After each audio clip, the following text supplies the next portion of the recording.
All right, Deanna, how you doing? Okay, so I just got done watching your church video, and actually I have a bunch of things I'm supposed to be doing today. I'm supposed to be putting out some videos for my own channel, but I said I gotta respond to this girl. Gotta respond to you. Actually made some notes over here, and I'm just get to it. And I just for the record, I don't. I'm not. I don't. I hope I'm not like criticizing or condemning in any way. I don't want to be condescending. That's not my intent. But I just heard a bunch of excuses. A bunch of excuses. I mean, girl, like what? I mean, and I heard it a million times. I don't have anything to wear, or it's too early. It's too long. I mean, are you serious? We are so selfish. We really are. We are so selfish. I mean, imagine somebody died on the cross for us. Gave their life, was spit on, and had to wear a crown of thorns. You know what I'm saying? Had to just hang from a cross, and was absolutely innocent and sinless. You know what I mean? It's just amazing to me. It's just amazing to me how selfish we are, and how it's just all about us. It's all about me. It's all about Deanna. You know what I mean? It's not that big of a sacrifice to make it out to church once a week, to wake up once a week, before noon. You know what I mean? And make it out to church. Um, and I understand that a lot of what you said was just was all in humor, or mostly in humor. That's the whole point of your channel. You try to be fun. No, you're funny, but the point is, it's all in humor.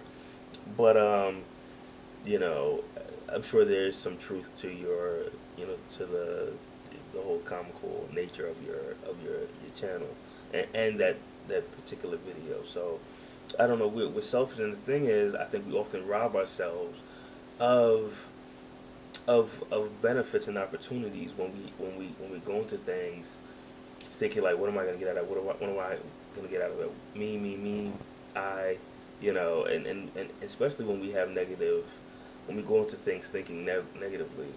I mean, yeah, church can be long. Okay, my church is from about say 10 to 1, maybe 1:30, and but the thing is with my church, I mean, it's a great experience. Our pastor, very charismatic. He knows the word. We have a great praise team. They do an awesome job. I mean, there's really just never a dull moment. So, and it's good to have that, and it is good to have a charismatic, team, and people with talent. But that's not what it's all about. I think church is really an experience. It's an experience to be with fellow believers, and of course, no one's perfect. You're gonna have your gossipers in church. You're gonna have, you know, the old man is just trying to, snag him a pretty young thing, or whatever the case.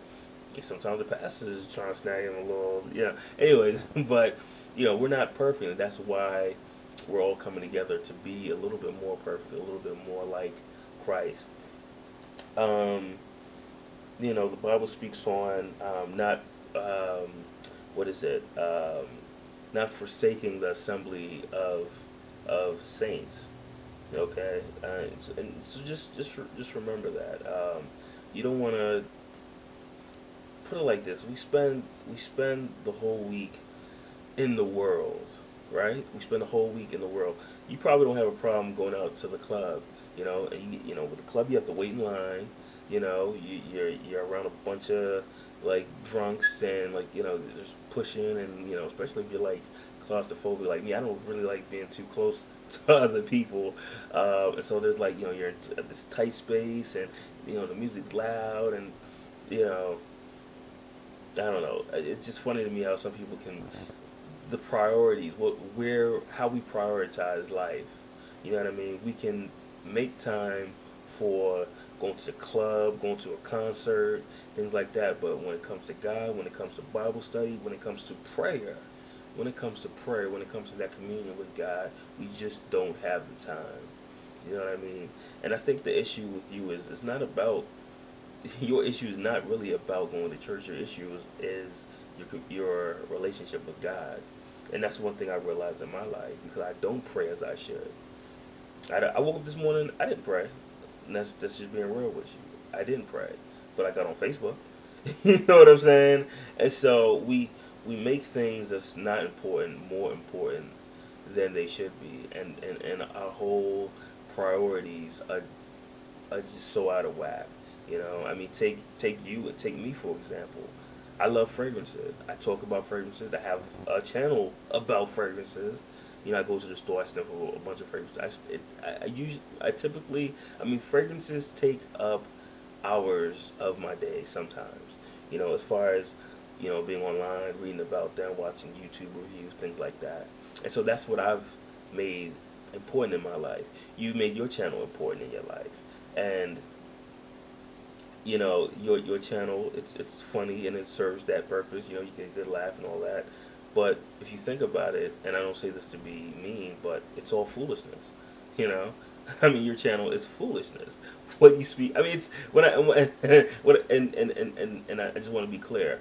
My channel is foolishness as well. Where I'm talking about something that is really, relatively speaking, in the grand scheme of things. You know, if we're looking at life on a macro level, it's not important. You know, it's not important. You know, because if you do, if you said you were a believer, so if you're a believer, that means you believe in the second coming, and if you believe in the second coming, you also believe that God said that, or the Bible says that He's going to come like a thief in the night. So we don't know when He's coming. If He comes tonight, if He came tomorrow, okay, would you be ready? Would I be ready? I don't know. But the thing is, though, I'm not. That's not what's on my mind. That's clearly not what's on your mind. You know, the second coming. How ready will we be? What's on my mind is, getting that new Gucci Port on too. What's on your mind is, getting on here and getting doing your Deanna stick, or no offense, but you understand what I'm saying, and those are the things that we make important. School, you're in school, okay. I was in school. I got to get back, and that's what's important to me. Tax return season. I'm trying to get some money. You know what I'm saying?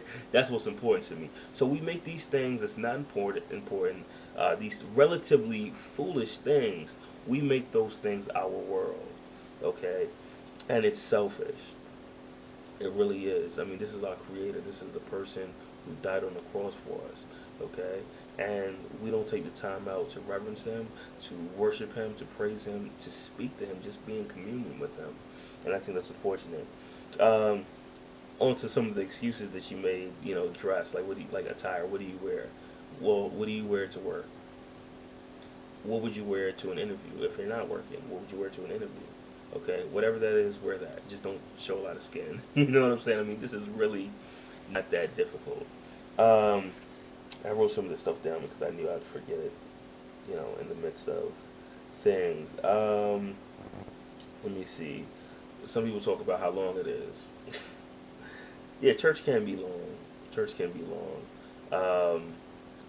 But you're not. It's a sacrifice, like I said, for you. It's I think we can show God that we can sacrifice a few hours of for one day out of 7 days that we have in a week.